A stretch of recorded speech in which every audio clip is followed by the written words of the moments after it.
are also talking and remembering what the Trump administration is trying to do, basically liquidate the United Nations Relief and Work Agency for Palestinian Refugees that was set up specifically to attend to the Palestinians who were expelled from their land in 1948. So that meeting at the border was quite interesting because it was children coming from one refugee camp in the West Bank, and another set of children coming from the Shatila camp. That is the subject of our discussion today from Lebanon, and meeting at the border in 2000, the year 2000, in the south of Lebanon. But we will be showing it next week, so we decided not to show it tonight, which usually is in this class, students who've taken the class before, and I see a whole bunch of alumni. Amina just joined us. We show it all the time around this period, but we thought since it's going to be shown next week, we do not need to be showing it today. Instead, we're going to show another film, which I have never seen. It's called Waltz with Bashir, and it's an animated film that made by an Israeli who was actually part of the Israeli soldiers in 1982. And I'm not going to say some more, so we will all watch it and we will have a discussion about it. We also want to announce two other things that are happening next week. Next Tuesday, in the RRS 655, which is Comparative Border Studies, Palestine and Mexico, we are going to be having a film called Symbols of Resistance about the Chicana movement. And it's going to actually be shown, I think, for the first time at San Francisco State. And the director of the film is going to be with us. It's going to be coming with us. We're going to show the film. And we're going to have discussion about what that means and how do we think about it. Thank you. And on Tuesday, we are actually quite honored that a number of the strikers from 1968 contacted us and said they would like to do an event in supporting the strike, the 1968 strike, but also in support of AMED studies. So we're going to be meeting here in this room, and both are, by the way, in this room, on Tuesday at 7 p.m. The first event is going to be on Tuesday at 4 p.m. The second event is on Wednesday, October 10th at 7 p.m. here. And we are going to have a number of strikers who are going to be speaking about their experience and talk about what this means for us today, since we are building and organizing this manner in the spirit of 68. So it's actually quite relevant. And on the 8th, as I mentioned, there's going to be here he is. Here he is. Hello. Okay, so you should be coming over here. And I just announced it in the festival, so next week. And then on the 9th of October, which is a Tuesday, at 4 p.m., we are actually going to have a discussion in the Comparative Border Studies class about histories of fascisms. And we're going to have a professor joining us who will discuss the whole history of 1936-39 Spanish Civil War, what's going on with the Catalonia movement, what's going on with the Basque movement, what's going on with the history of Spain and Franco, and comparing what does that mean in 1936-39 Palestinian history, the Palestinian Revolution, the 1939, and what happened in the US at the time. So we're going to be looking at, again, comparatively as we always do. So please join us for all these events. Everything is going to be posted on your classes, on your classroom, as you know. All these events are opportunities. In your class, it's not an opportunity to gain credit for an event because it's your class, you have to go to it anyway. But if it is the other class, you can actually count it as an event. So you need to attend one, but you are welcome to attend everything. So now before we actually see the film, then we're going to have two things. First of all, we're honored to have our brother, our comrade, Tony Gonzalez, who went to Lebanon and met with the Palestinians. He's going to be speaking about that. And he's a leader of the American Indian movement. I've already mentioned the film festival in next week, October 8th, at Eric Casada, as well as the Roxy Theater. And he can speak about that. And then we're going to have Jamal Darjani, who's a professor who's teaching 2 courses here at AMED Studies, and also as an award-winning journalist. Some of you are the students in this class, who is going to be, he has just returned in early September from Palestine. And he is an indigenous person from Jerusalem. So he's going to be giving us a short presentation. Each one is going to be speaking for 10 minutes, short presentations. We're going to see the film, which is 90 minutes, both with Bashir, and then we're going to be opening up, and I will move into that then. So without further ado, I forgot to bring the sage from Palestine, but I will bring it next week to share with you. Okay. So without further ado, I turn it over to. Oh, thank you. Yes. Oh, and greetings, my relatives. I brought some sage. Some of you know about sage, and this is California sage, and it's to bless ourselves. And we offer this so we can all be of one mind, you know, as we breathe the sage. And we always like to think that the spirits like the sage as well. So I'll pass this around, see if anybody wants to just smudge yourself down.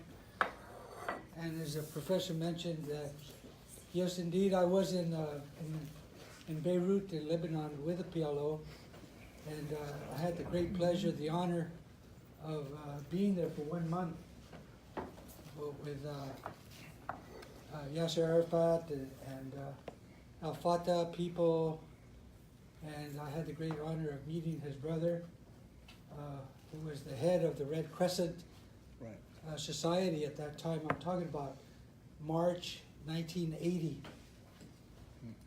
And well, first of all, with the sage going around, if it goes out, please light it, keep it going. I just put a little bit out. If it bothers you, you know, just let me know as well. But with the sage going on, and I'd like to ask everybody to stand up. I want to sing a song. And the song is in the ancient Lakota Sioux language. And it says, "Grandfather, have pity on me. I want to live. Have pity on me. I want my people to live."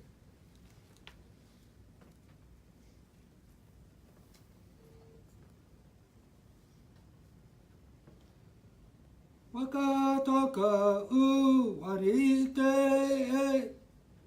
waka tonka u wanite, wanite, wanite, waka tonka u wanite, way oh way, waka tonka u shimala ye. Well, we hey, well, we hey, waka tonka u wanite. Well, we waka tonka u wanite, waka tonka u wanite, wanite, wanite. Waka tonka u wanite, well we. Waka tonka u shimala ye, well we hey, well we hey. Waka tonka u wanite, well we. Oh, thank you, my relatives. Now, sing that song so we can all be strong and always keep Palestine in mind and never lose hope that one day we will all go home to our peoples, to our lands, and be buried there for as long as our ancestors have been there. We will be there too. So we struggle for you, with you. American Indian Movement. Worldwide, we tell the world that the Palestinians are the Indians. They're the Palestinians of the Indians of the land. And we are the Palestinians here in North America. And we are being sought after, and as we've witnessed many of the massacres that have occurred and what we talk about tonight, and the massacres that have occurred in our lands here. And our struggle is the same, it's for the land. And we all know that the United Nations last year had rejected the report that indeed they found that the Israeli government is an apartheid government. Same South Africa, all of the characteristics. And the people there were threatened. And that report got deep sixed. It never reached the tables. It never reached discussion. They know the threat. The facts are bear for themselves. The colonial period that established the Israeli state goes back to even the plundering that began in the 19th century. As we are affected here, and particularly in California, with the Manifest Destiny doctrine, the United States government pushed from the east to the west with that doctrine, Manifest Destiny, that God ordained the move westward. So we can't deny we are in a holy war. We've been at war since 1492. We've been struggling as long. We say that's when the First World War happened. It wasn't in 1914 or 1916. The First World War was here in the Americas, in the Western Hemisphere. And the whole European theater was out here trying to carve up a piece of territory.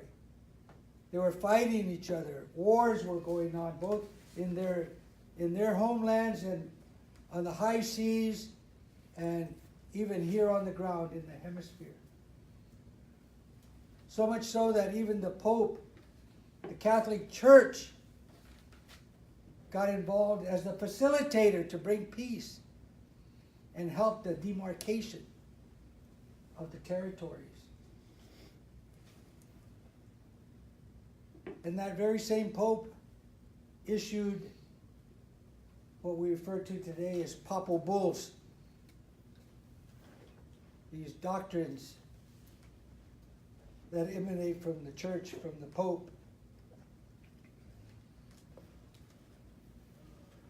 And among those doctrines was the Doctrine of Discovery.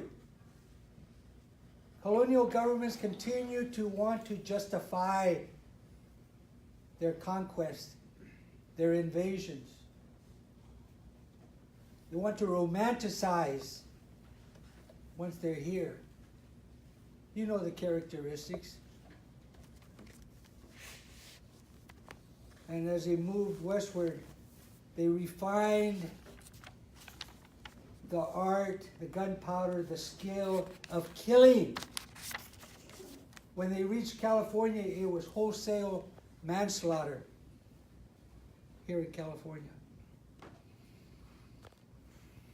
I mean, the government of California at that early time was issuing money for scalps and breasts of Indian men, women, and children. And our peoples have survived, just as Palestine will survive and has survived. Yes, I was with Yasser Arafat and the PLO. It was great moments for me. I was about 31 years old, and I was in Vietnam. I was drafted into the war right after high school at 18. May 68. I graduated in June 67. By January of 68, I had received my conscription, my notice to be drafted. And I was in the infantry. In fact, I was so brainwashed, I was kicked up to advanced infantry training, the art of killing. And so I do consider myself a war criminal. And I was wounded there twice. And it was after the second time that I was wounded, I had a hole in my leg, that I had a serious talk with Jesus Christ. Because at that time I was a Catholic too. I mean, I had layers and layers of colonization on me. And you will learn that, and you will peel it off as you age. You know, that we have all these layers we have to peel off to find ourselves. And in that process, I found myself when I had a talk with Jesus Christ that I think I'm on the wrong side. What happened to thou shalt not kill? All these trainings that I had gotten. But I was cannon fodder, and I was trained for it, because even in junior high school and high school, as we have today in public schools, I was in the ROTC. I was training as a cadet. I was 14, 15 years old in junior high school carrying an M14. This country's got problems. It's the most violent country in the world, the biggest gun dealer. $700 billion a year in the defense, in the military. $700 billion. You combine even the military budget of Britain, Saudi Arabia, Israel, and 2 or 3 other countries. You combine their military budget, it doesn't even come close to the United States. The United States has over 100, it has 1,000 military bases throughout the world. For every dollar in your pocket, 50 cents of that dollar goes into the military. It's the biggest polluter in the world. Yes, you know, by the time I got to Palestine, when I got to Lebanon, I was studying revolutions. I knew I had to change my ways. And I went back to my roots. I relinquished the Catholicism and all these other religions that were imposed on me. And I went back to my people, my way of prayer, natural way. Ancient beliefs, traditional knowledge, native intelligentsia that we all had. Hundreds, if not thousands of years ago, we all had that native intelligentsia. And so, as we learn to survive in this conflicting world, you know, you have to always be looking for solutions. Looking for solutions, and that's hard. To be a visionary for your people. And there's a process to our development. But we like to say that after you're 40 years old, you can't be making mistakes like you had been making mistakes before.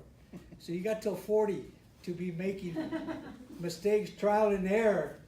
But thereafter, you know, you need to find your strength and walk tall. And I like to say, when you wake up in the morning after what I've gone through, I'm 70 years old now. But I like to wake up thinking like a buffalo, have the buffalo attitude.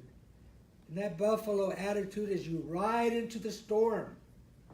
Ride into the storm so you can get to the other side where there's calm and peace. So with that, I want to thank you, my relatives. It's really an honor to be talking to you. And we want to share our bond, our struggle together. I encourage you, as the professor said, to our film festival. I'll pass some of these around. Can I pass some of these around? Maybe we can keep a couple of them so we can put them around. Yeah, and I brought some of these cards here as well. So please come to our film festival. That's Monday, October 8th. That's also declared now in San Francisco Indigenous Peoples Day. It took a long time coming, right? Berkeley passed that resolution in 1992.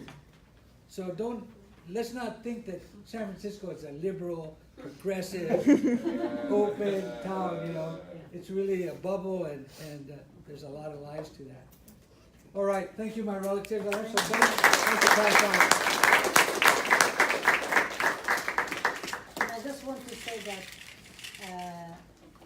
Brother Tony actually, as I mentioned before, invited us to show 2 films in the afternoon on Palestine. So part of the Indigenous Film Festival is going to be 2 films on Palestine.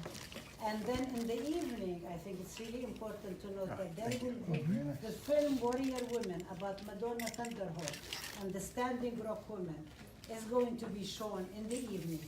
And Madonna and her daughter will be here as well as the filmmaker in San Francisco. That's a huge treat. That's such an honor. So be sure, and also you can get, if you write your report about that, it will be part of your class. So I want to thank you. Yes, Professor, And- I'm gonna pass this around, and I hope I get it back, okay? Yeah. It's a picture of me with Yasser Arafat, and I cherish Maybe you it. shouldn't pass it around. Maybe we should just take a picture and send it to the students in the class. Okay, So nothing will happen to it. Okay. Yeah, yeah. Okay. Thank Are you. Are you going to leave, Tony? no. Okay, you're staying, yeah. Yeah, So he can I'd like say to first raise a question. So, question. okay. So without, the next on our agenda is Professor Jamal Dajani, who is teaching 2 courses this semester. The RRS 255, which is Civil Liberties of Arabs and Muslims, post 9/11/2001, and RRS 430, which is Arab Media Images. And Professor Jamal is an award-winning journalist. He has a radio show on Thursdays at 2 p.m. on KPOO, which is the only black radio station in the Bay Area. It's not an accident. You can see a pattern here that the American Indian movement includes Palestine in the Indigenous Film Festival, and the Arab Talk Radio is hosted on the only black station in San Francisco, and we will continue having these discussions. I'm just signaling them, so I'm going to turn it to Jamal, so he will give us a report about having just returned from Palestine 3 weeks ago, 2.5 weeks ago, and Jamal is a resident of Jerusalem. He's a Jerusalemite. Him, his family, and his grandparents, family goes way back, and he's going to be giving us a report about his trip. And this is just a small report, but there will be others that will be happening throughout the semester. So, Jamal. Well, thank you very much. I wanted to talk a little bit about Jerusalem. I mean, the subject of Palestine, this is a long topic, but also, of course, when we talk about Sabra and Shatila, which is one of the major massacres and injustice that has been done to Palestinians. Of course, our history is riddled with these incidents and massacres from Deir Yassin and others, and we tend sometimes to forget about Jerusalem. So when we talk about Palestine is the body, and Jerusalem is the heart for every Palestinian. And I call this, hold on, let's see what happened here. Okay, good. No? Why is this happening? Okay. So I call this the Battle of for Jerusalem. And I don't want you to think about the Battle of for Jerusalem. We're not talking about the physical battle, the military battle. It's a multi-faceted battle to erase the identity, the Palestinian identity, and the both historical, religious, emotional identity to Jerusalem. And I wanted to bring some pictures because I always start with this picture, because this picture people don't see it quite a bit. Can anyone tell me what's this picture of? Well, I mean, you see the Dome of the Rock, the Al-Aqsa Mosque, but this area actually, it's very famous now because everybody sees this picture and they see the big plaza, which is the Wailing Wall. And it's an empty, so you see a huge plaza representing the Wailing Wall. You don't see any buildings in the pictures that you see on a day-to-day basis. So for the average person, people think that Palestinians didn't exist, and this is why I like to start with this picture, because this is a really, what's going on with this thing here? This is San Francisco State equipment. I have to hold the wire, I guess. But basically, in 1960, and we'll move to the next one, okay? Let me restart this quickly.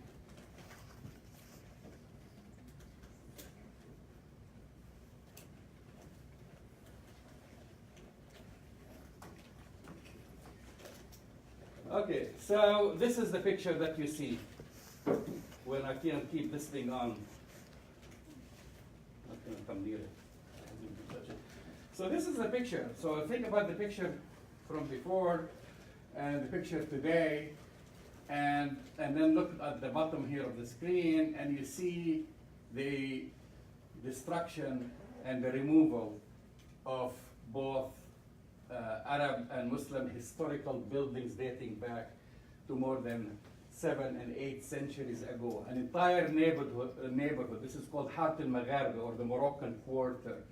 So which was constructed over 700 years ago in the age of the Abbasids and the Mamluks, and which basically housed 650 people, 100 families, 135 homes. Oh my gosh. Were flattened by Israeli bulldozers in July 1967. So most of you know, they basically, today when you see journalists, you see them posing in front of the Wailing Wall. What are you going to do about this, guys? Yeah, I don't know what is going on with that. Should I hold? Is it loose wire? I honestly no. Yeah. Maybe now you fixed it. Ah, okay. Let's see if it. No.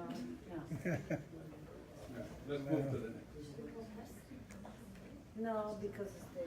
Yeah, by the time they come. Class will be on. So anyway,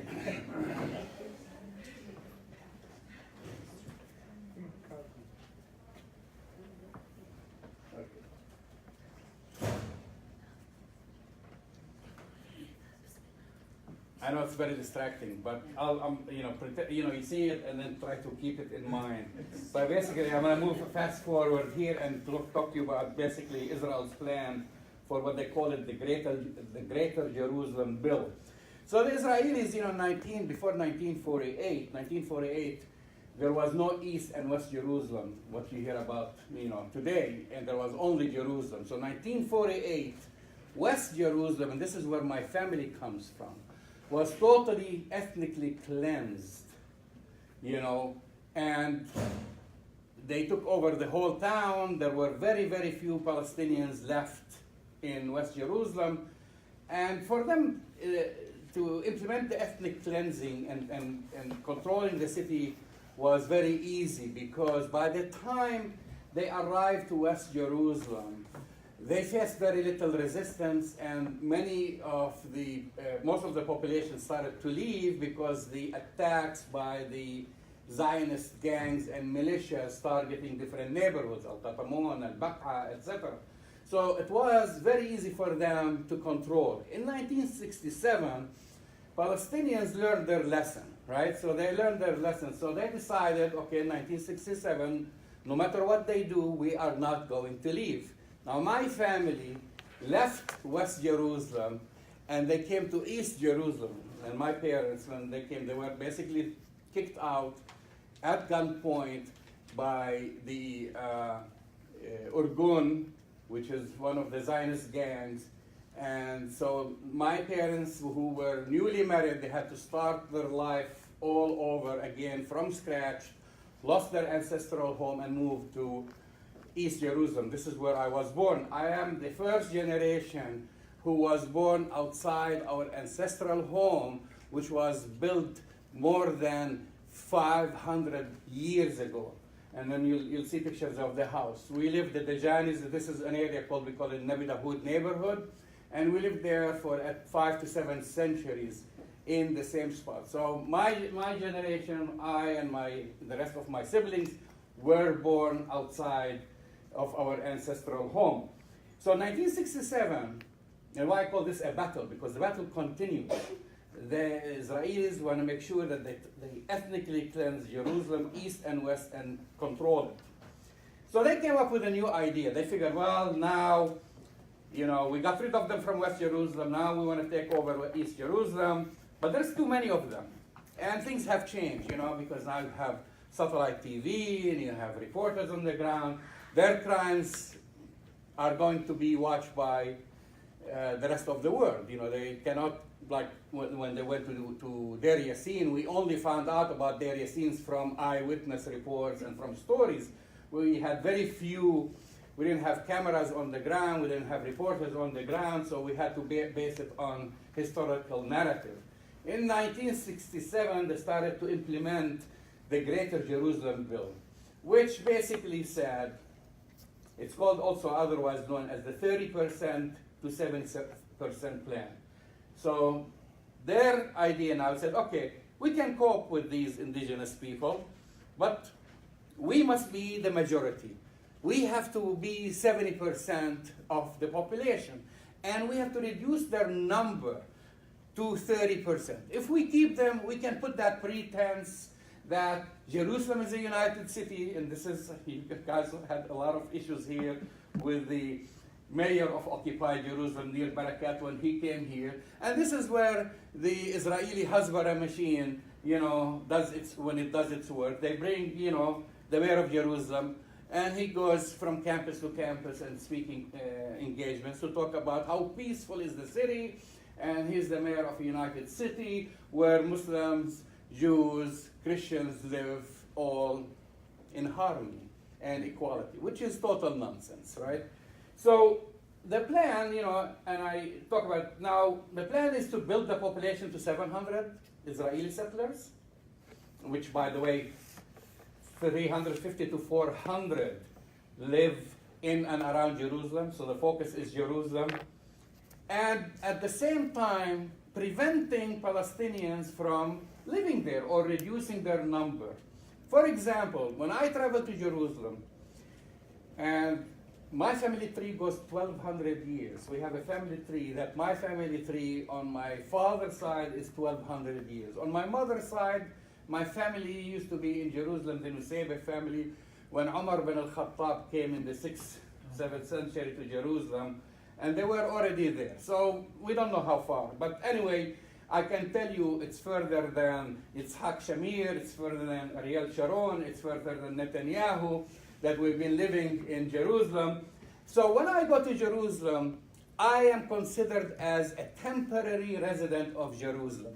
And all my cousins are, my entire family. We're not citizens, we are not permanent residents. We have identity cards, and in Hebrew, which translates into Arabic, it's called temporary residence. So this is the situation for the Jerusalemites, basically Palestinian Jerusalemites on the ground. They are temporary residents, meaning Israel can get rid of you anytime they wanted to. If you are a student and you come to this country or any other country and you study abroad and you don't come every second year to visit your family and you renew your laissez-passer, they can cancel your residency. They can turn you back and say you no longer live here. If you live in Jerusalem and you move to Ramallah, which is a few miles, or to Nablus, and they can prove that your center of life is no longer in Jerusalem, you lose also your identity card. If you marry someone outside, you know, even from the West Bank or Gaza, a Palestinian, you can also lose your identity card. They have a whole list of laws to basically get rid of you and reduce the number. So the ultimate goal really for them is basically to maintain that 30 to 70% balance.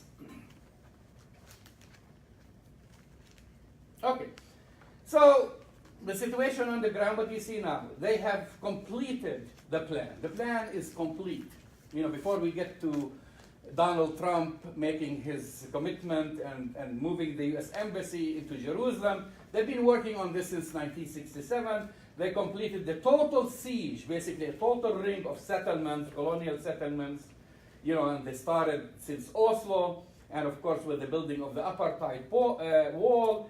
They put 22 checkpoints in and around Jerusalem, and traffic is funneled through 3 major checkpoints, basically from Jericho, the Jericho Road, the Bethlehem, the road, and the Ramallah Road. Many of you probably have been through Kalandia and some of these checkpoints. So for Palestinians to access Jerusalem, they are funneled now through 3 major checkpoints. and they are disconnected from the rest of the West Bank. They're of course disconnected from Gaza and disconnected from the rest of the world.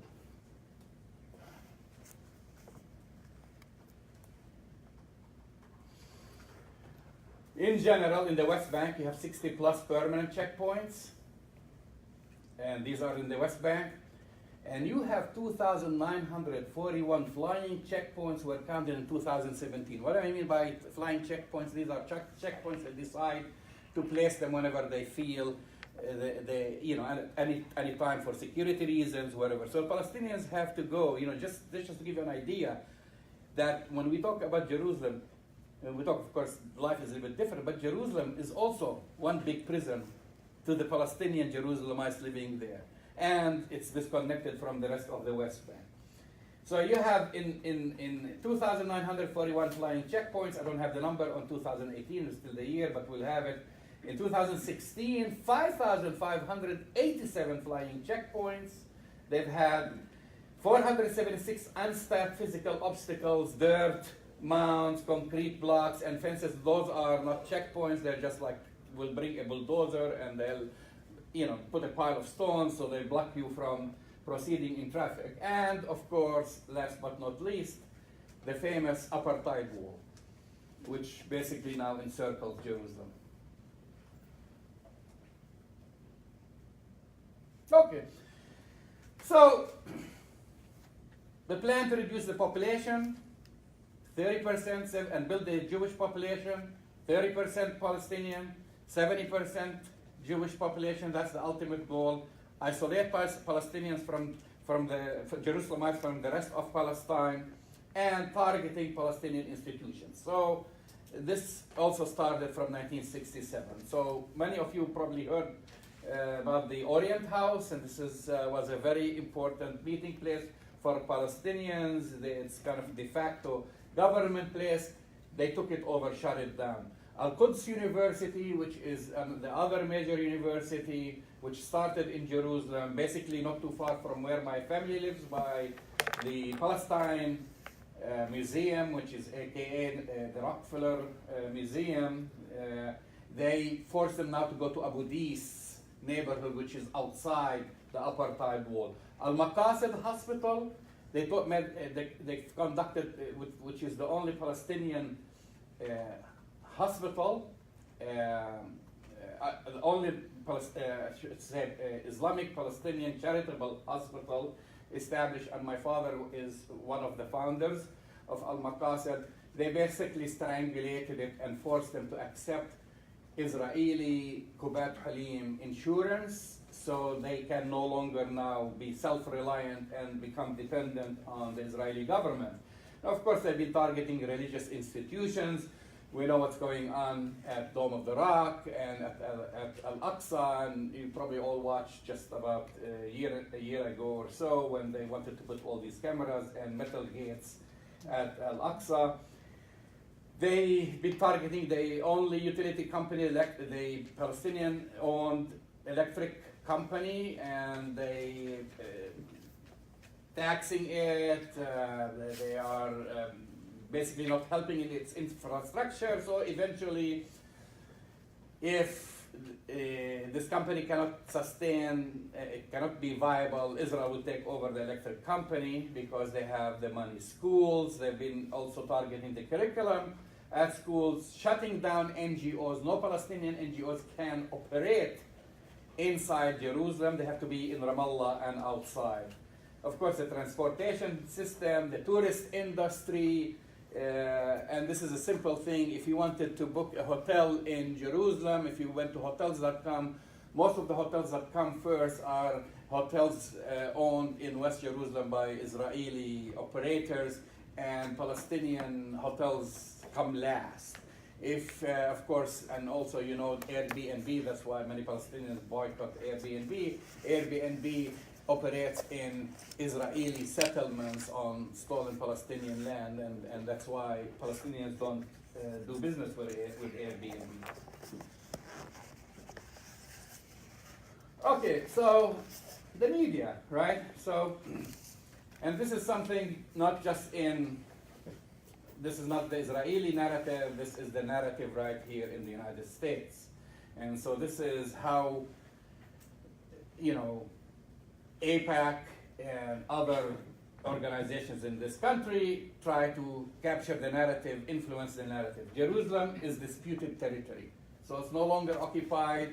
We no longer talk about Resolution 242. We no longer talk about the 1967 war. When you refer to it, you always see it as a disputed territory. Never refer to it as occupied.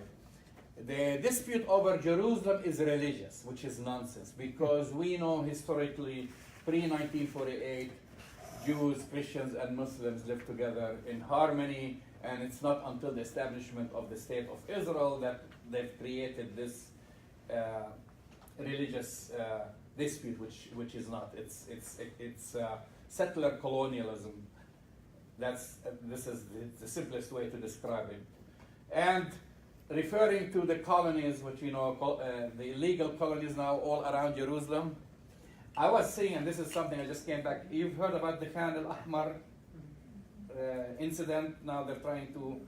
By the way, Israel has been kind, very kind recently. They're asking the Bedouins to destroy their own homes, because they don't want the media to capture all the Israeli military and the bulldozers, and so they have been distributing notices telling people with an incentive, we'll give you $500 if you destroy your own home, so we can move you next to a garbage dump. That's the proposed location. So Khan al-Ahmar, I was reading in Reuters, and in Reuters they described Khan al-Ahmar, and we call it a Bedouin village, which it is. I've been to Khan al-Ahmar. It has a school, children's school, it has a community, wherever. And in Reuters, they refer to it as a settlement.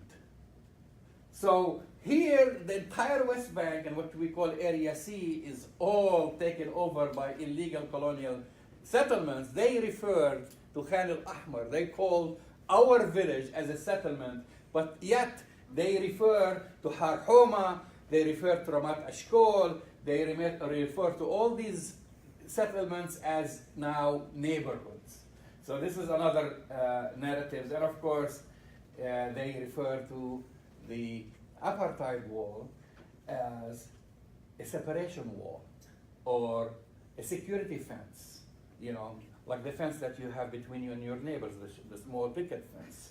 They don't like to talk about, the 30-foot minimum height and all the machine guns and all these things, and the towers guarding it. And last but not least, Israeli citizens are Israeli Arabs, so they stripped also the 1948 Palestinians from their identity by taking the word Palestinian from their identity.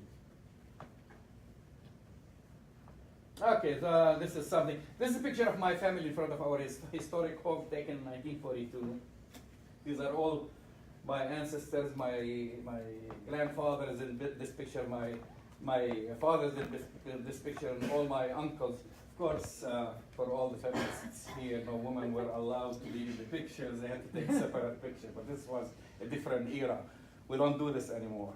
Okay, so since, but this is 1942. This is our home, and of course, Trump wants to basically declare. And this is something I tweeted, which had a lot of comments and retweets about his decision to erase our history, which of course he's not, because existence is resistance, and resistance is also existence for us. This is our home before 1948, and this handsome couple are my parents.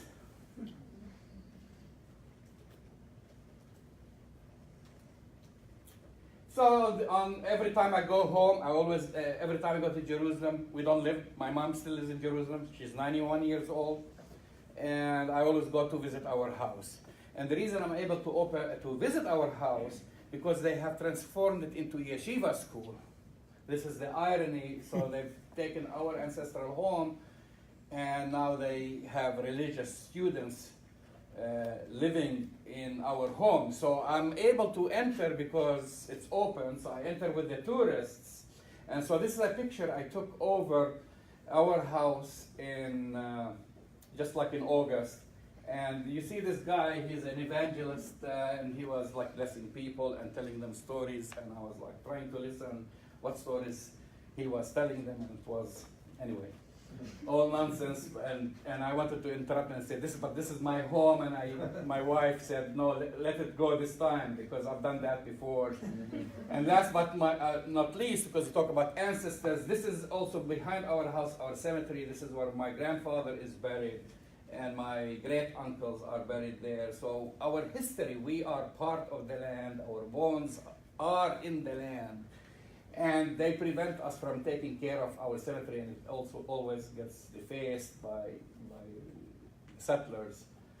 Anyway, that's, I don't know if I talk too much.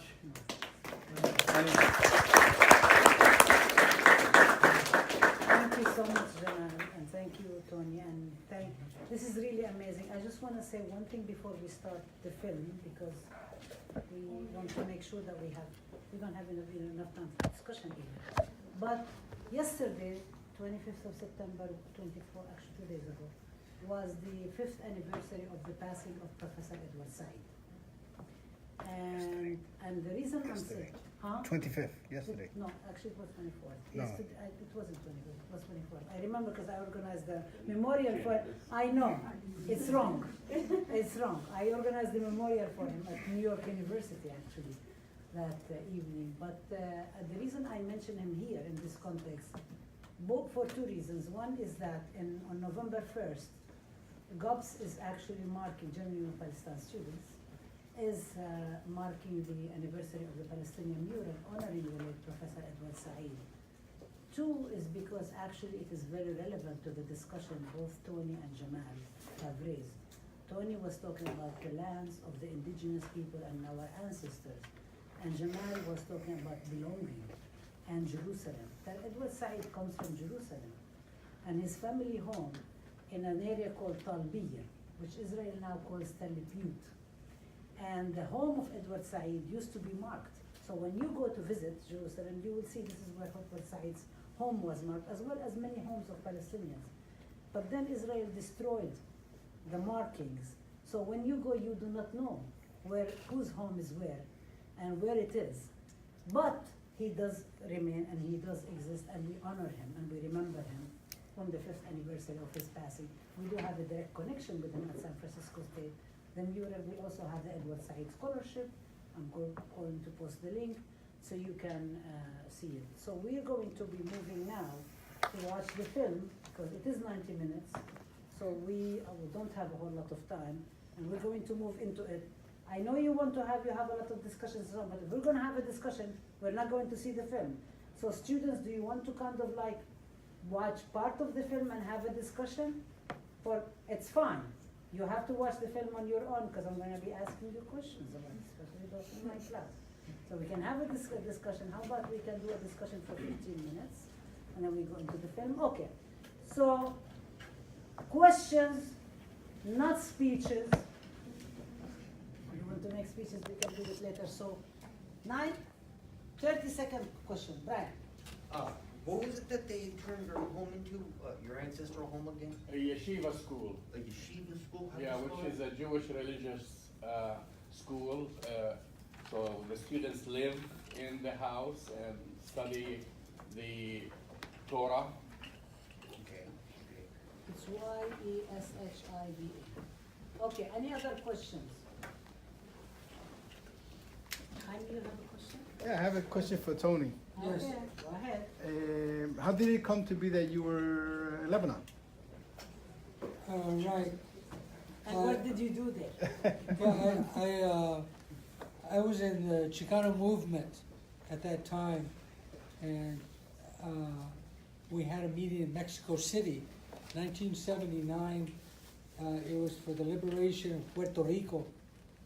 And Lolita Lebron, if some of you know Lolita Lebron, Puerto Rican human rights nationalist, was there. She had been in prison here in the United It's States. released in 79. Lolita Right. Lebron was released In 79. on a peace or an exchange with Cuba and others.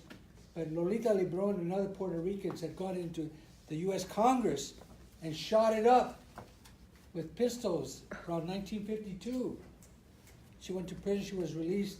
Anyway, a big international conference in Mexico City for the liberation of Puerto Rico, Lolita Lebron, and I met the Palestinian delegation there.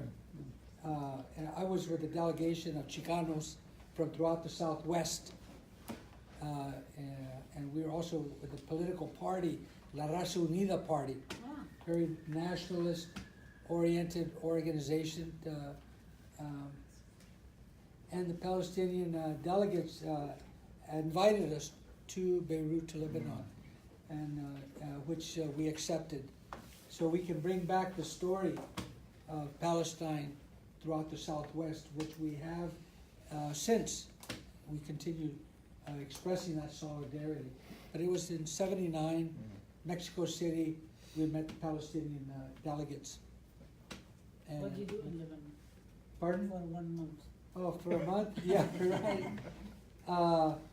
No, I had the great pleasure of being with young people. Mind you, I said I was about 30, 31, and I was hanging out with young Palestinians who were 19, 20, 21. And during my month there, sometimes they'd pick me up in their Volkswagen, and we go cruising through Beirut, and they're trying to live a normal teenager life, looking for girls, you know, trying to have a social life. So it was Palestinian men. Yeah, and I'm with the guys. Let's clarify. No, and I'm with the guys, and they have their weapons, their AK-47s on the floor. So I'm cruising around with these guys at night, and we're having a blast. I went to the Palestinian camps, to the hospitals. That's where I met the brother of Yasser Arafat. The doctor who was in charge at that time. Red Crescent Society. And I met the amputees and saw some of the amputation work that was underway. So that's what I did. Was it just you, Tony, or were a whole bunch of people? I was initially with about maybe 12 Chicanos from the Southwest, and a lot of them had to go back, but I stayed behind. And you know, at night or in the mornings, I'd get up with the guys and we'd go swimming in the Mediterranean. You know, at like 6 in the morning, we were out swimming in the Mediterranean, you know, and working out.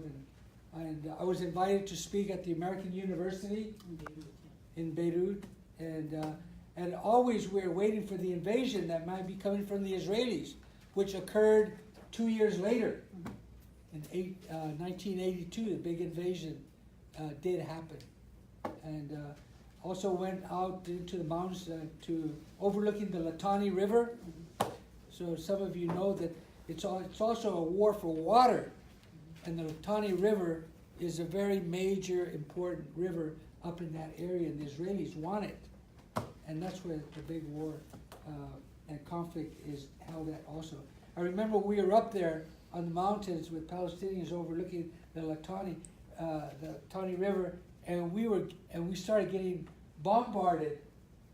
You know, rounds were coming, and they hustled us into the cars, and as we were driving, I'm not kidding you, bombs were going off. Bombs that were coming in were blowing up on both sides of the car as we were being driven off, you know, to safety, because we were under their care and security as well. So it was really adventuresome, memorable moments. I spent a lot of time in, I think in Alhambra or La Alhambra area. West Beirut, yeah. And Beirut at one time was the Paris of what's called the Middle East. Beirut was the place. And by the time I got there in '80, it was pretty much blown up. It was demarcated. A civil war. It was a civil war. The Phalange were roaming the streets. These are right-wing Mennonite religion or something. The Phalange, just many groups. So you had to know where to walk and where to be. So I learned a lot. In particular, I learned how the Palestinian movement also generated a lot of its money, because it did have about $1 or $2 billion that it was operating with. in 80, it was receiving a lot of money. It was the number one machine force that had a media propaganda machine. It had a very strong machine, and Vanessa Redgrave was very supportive of it. She made a film on the Palestinian movement. But I learned in particular the young people, they go around to each block. This is in the revolutionary way. You go to each neighborhood block and you collect money, a little bit of money, whatever is affordable, from everybody in that neighborhood that went into the budget. So that's what I learned too in terms of how to develop my own network here in the Southwest, and how to secure some monies for the movement. I want to see if people want to have questions for Jamal, but I would like to say three things. One is that, we're having intergenerational conversations, so I am sure Tony would welcome, or he would be coerced into welcoming students who would like to interview him and actually record these memories. Two is that in actually 2008, when we did the 50th anniversary of the strike, we did organize a roundtable conversation, which was also between elders and young people. We have it on video, and it's part of the students who are in my class will find it, and if it's not, just let me know and I can share it with you. We had many people who were elders who, that was the first time that I hear Tony goes to introduce himself, and I said, well, he said, when I was with the PLO in Lebanon, I did a double take because I did not know. We invited Tony because he was representing the American Indian movement. We didn't know about the direct connection with the part, but he was talking about this, and it actually, and also Madonna Thunderhawk 2 years ago, I organized a roundtable at the Berkshire Forum and plenary, and she was saying that we were interacting with the PLO, and the PLO came, and we had all these conversations about decolonization and so on. So there is a lot of oral history that's not written. And I think it's really important between all our communities, and I think it's really important to talk about that. Last week we had a big conference on the narration of women and war at McGill University in Montreal, and some of the people we had were actually involved with a group called Jews Against the Israeli Massacre in Lebanon, JMIL, who were active in New York. And so last year we had an anniversary of the Sabra and Shatila, which we organized in the Richard Orks Multicultural Center. Richard Orks was a student at San Francisco State, and he was one of the people who led the takeover of Alcatraz. So you can see how the connections are coming in. And last year we also had people who were speaking. Jaime spoke about what was going on in New York. Steve Goldfield, who's here in the Bay Area, spoke about what was going on in the Bay Area. So there's a lot of the stuff that's not written. And it's really, really important to be able to have this intergenerational conversation. Next week, again, Madonna Thunderhawk will be there, Tony will be there. Bill Means is moderating, which is actually a huge honor of the film festival. So please come, learn, hear, engage, examine, interview. I want to ask if people would have any questions for Jamal about Jerusalem. As you know, the November 1st mural is going to be focusing on Jerusalem, but there is a lot. Questions? Yes. I had a question. And raise your voice, please. Yes. When you go to Jerusalem every year, right, to visit the place where you used to live, and I was wondering what you think when you go there, or what you would like to do, or what you'd like to happen, like specific to that. I mean, because that must be so crazy to have to see that. What do you mean specific to that? Specific to like, Jerusalem, or? Just in seeing where the location of your home used to be. Mm. Like, what would you want to have there instead, or what could possibly, like, do for you? Well, we want to return home. Yeah. Not just my family, but millions of Palestinians. And so for us, when I go, because I actually made a point, and I came to this country as a student, so my father used to make sure that every year he must come and visit. So I used to visit every year. To renew your permit. But after I graduated and I studied, and he said, every year he used to tell me, you better come see me because I might die this year. So I always had this guilt. He said that, every year he will like, oh, are you going to come? Because this might be my last year. And so I always lived with this guilt. And so every year I made sure, and then of course after he passed, I continued this because my mom lived there. And the biggest thing, of course, for me, and that's why sometimes I'm shocked, and I have to say it, when I meet Palestinians who are living here, and some of them haven't been there, or they haven't been there for 20 years, or some of them, they go there and they are in a shock, in a deep shock. I remember, because they leave the area for 20 years, and they go and they said, oh my God, I couldn't recognize the road to my own village. I couldn't, because every year I was witnessing, I am an eyewitness. And of course, my father's an eyewitness, and my grandfather is an eyewitness. But I'm an eyewitness to the 1967 war, because I lived through and I'm actually working on a book which includes stories about this. But I'm also an eyewitness on the daily and yearly, I shouldn't say yearly, but also in 2016 I spent a year there. So, of the yearly ethnic cleansing, yearly change in demographics, yearly cultural appropriation, and yearly changes in topography. So when you go there, for people who don't see that, they're in a big shock. For me, it's like, I'm gonna, this year, okay, let me see where I left off. And every time I go there, and that's why, for most people, they see a small news story, the Netanyahu government approved the building of 200 new buildings or in a settlement. I actually witnessed this. I see it. I see the land. I hear the stories. I talk to the people. I see the people who lost their land. It's very painful, to tell you the truth. And it never gets better. And it's a reminder, but I feel the urge that I must keep seeing this. Now what I want, this is a whole different story. And I've shown my film Occupied Minds at one of the classes, and then the other one, maybe they'll gups if they like to come see it. For me, where we got to this point now, and I don't support them, the two-state solution. I don't support any of these things. It's nonsense, and it's not going to work. And whatever solution they're going to arrive to, it will be a band-aid, and will be a perpetual war. We have been done injustice. We have refugees. We have people who lost their homes. And I'm not against, we're not this myth that they've created. We want to drive the Jews to the sea, and we want to get them. No, it's not about Which was never a true quote. It's not, this is not the truth.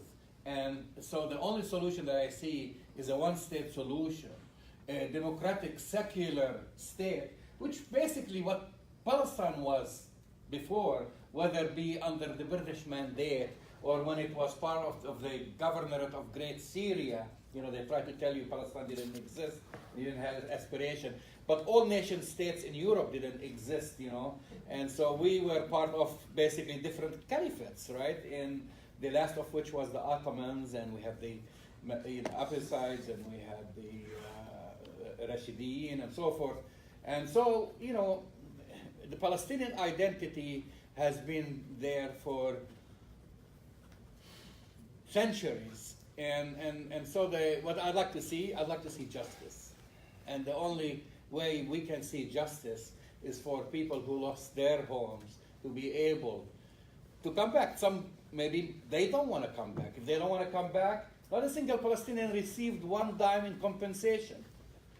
So when we talk, so if they want to receive compensation, that's their prerogative, but no state should dictate that. Donald Trump cannot dictate that my hometown, Jerusalem, is no longer my capital. It's no longer my home.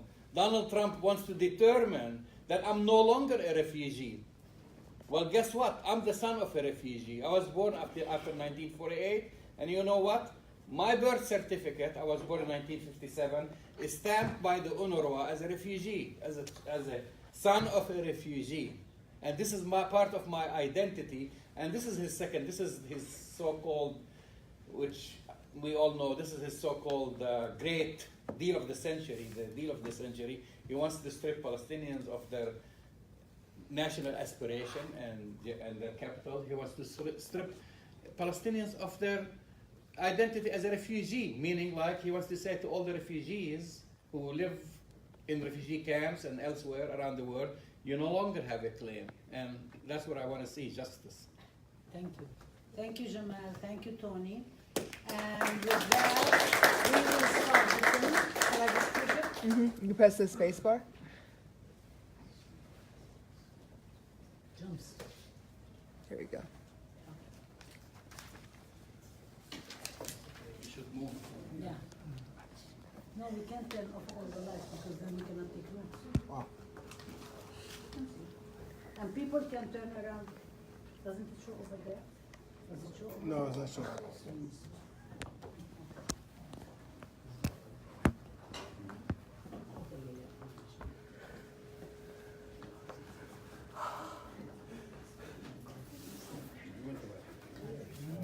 Yeah. Oh, that's not bad. It's like a bug Yeah. for every young person.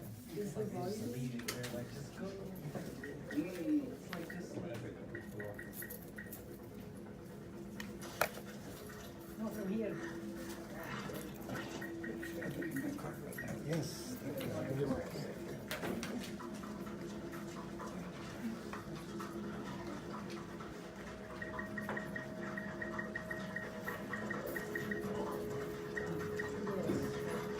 Ah, yeah. If people want to eat food, you might want to do it now, because it gets quite dry. See, and we need people to sign, so we're going to pass around the sign sheet. I have some more staff, so.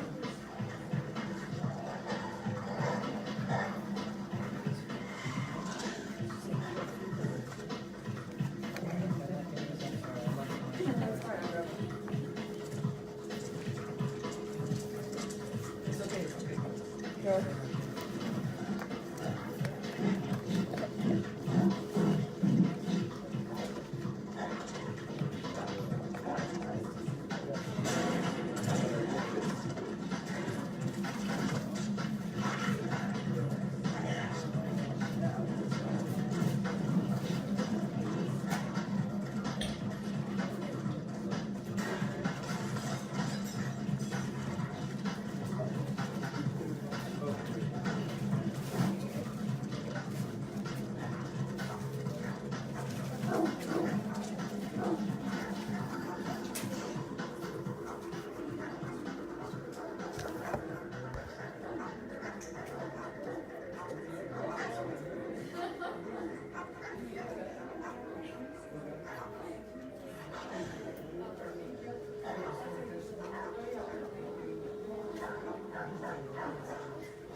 אתה יודע שזה 26 ולא נגיד 30?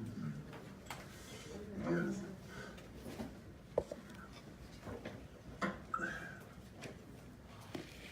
נו, מה קורה? אתה יורד לכלבים? אתה יורד לשם? מה קורה? מה קורה? מה?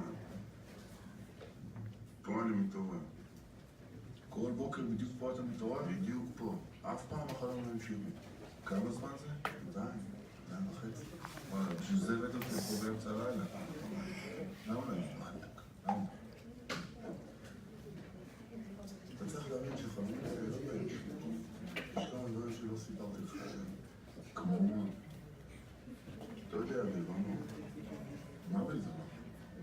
הייתה תקופה כזאת, תחילת המלחמה, שהיינו נכנסים לחפש מבוקשים פלסטינאים בכפרים. כן, ו...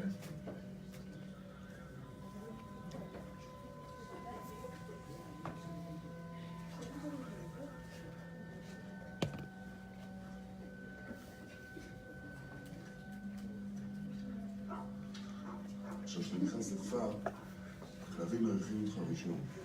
הם יוצאים החוצה להתריע. ואם הם הופכים מספיק זמן, הכפר מתעורר, המבוקש בורר, ואחר כל ההפתעה שלנו קיבוץ. מישהו היה חייב לחסל אותם, אחרת היו נהרגים עם אנשים. אבל למה דווקא אתה? ידעו שלראות באנשים אני לא מסוגל. אז אמרו, אוקיי, בועז, אתה תלך עם מושתיקו לפני הכוח,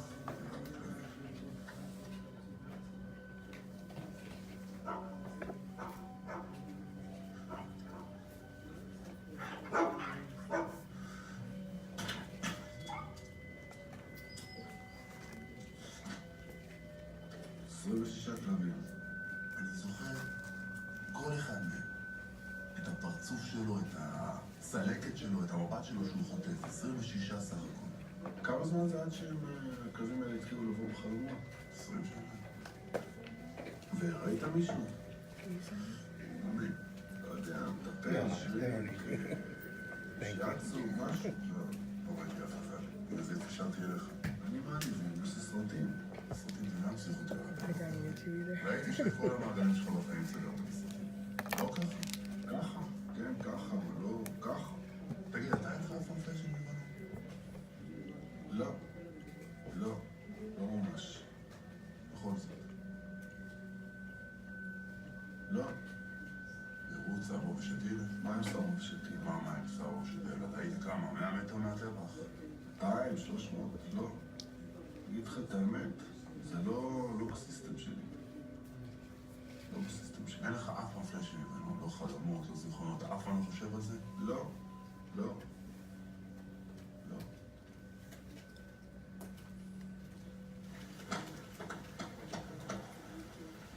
תהיה בסדר, אה? נראה לך? בטוח. בטוח. בטוח, נרשום על משהו. בטוח. כן, בטוח. יאללה.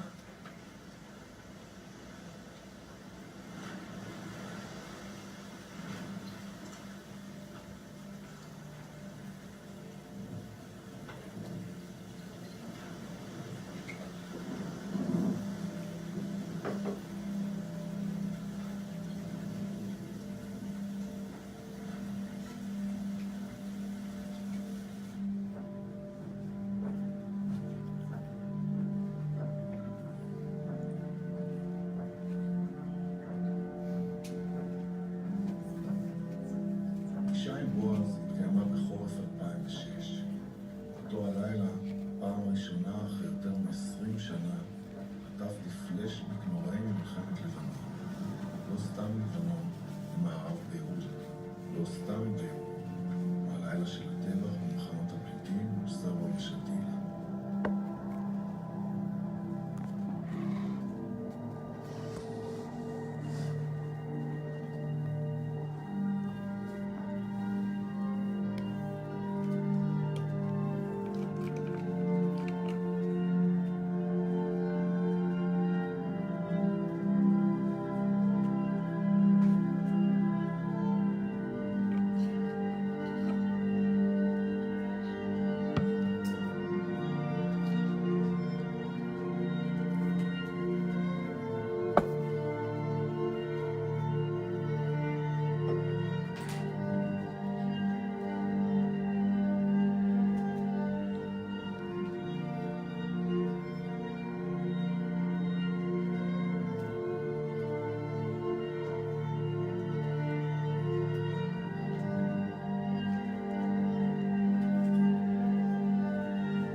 קרה משהו? 6:30 בבוקר. אתה יודע איך זה. כל אחד יש חבר עורך דין, חבר רופא וחבר מטפל. ולפעמים אתם צריכים לשלם את המחיר. כן, אבל חבר עורך דין שלך, אתה לא היית בא ב6:30 בבוקר ככה. חבר עורך דין שלי חוסך לי פי 10 יותר כסף. אתה יודע, יש דבר אחד שאני לא מבין. איך יכול להיות שהייתי צריך את החלום של בועז עם הכלבים המשוגעים שלו בשביל להפעיל את הזיכרון שלי? משהו שהוא חיצוני לחלוטין. עכשיו, הזיכרון זה דבר מאוד מעניין. תספר לך איזה ניסוי שידוע בפסיכולוגיה.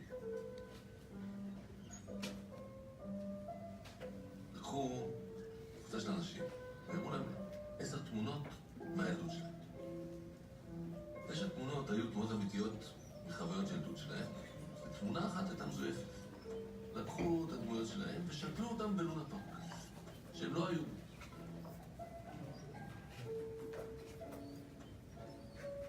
,80% מהאנשים זיהו מיד את עצמם בתמונה שהם לא היו בכלל. כן. הם זיהו את עצמם. ה-20% היותר נורמליים שלא זכרו, הלכו הביתה, החוקרים אמרו להם תחשבו, אולי תזכרו. הם חזרו עם התמונה, אמרו נזכר.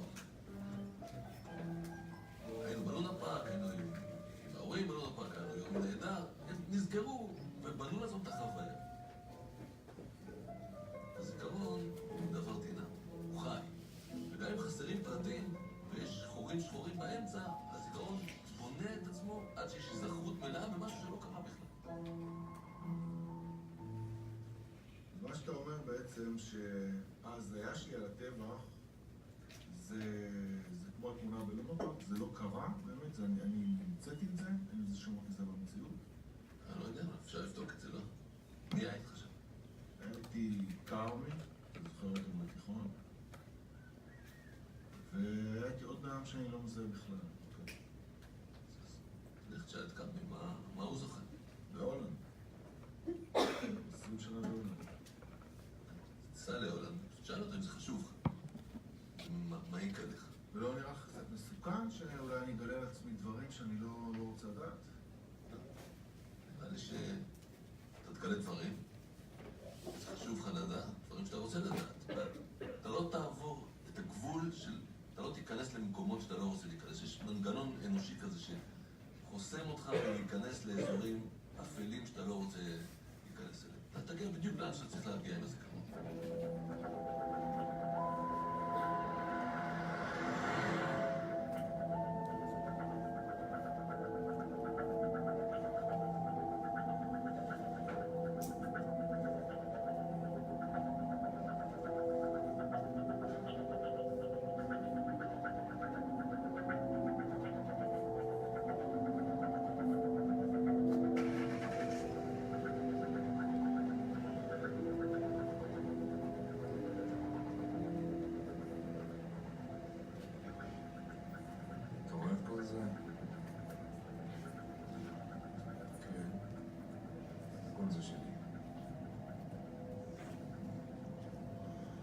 כל זה? בעצם שם, עד הנהר בצד השני. כל זה שלך. כן, בבית. זה איזה $40. כל זה ממכור פלאפל. כל זה ממכור פלאפל. וואלה. בוא תראה.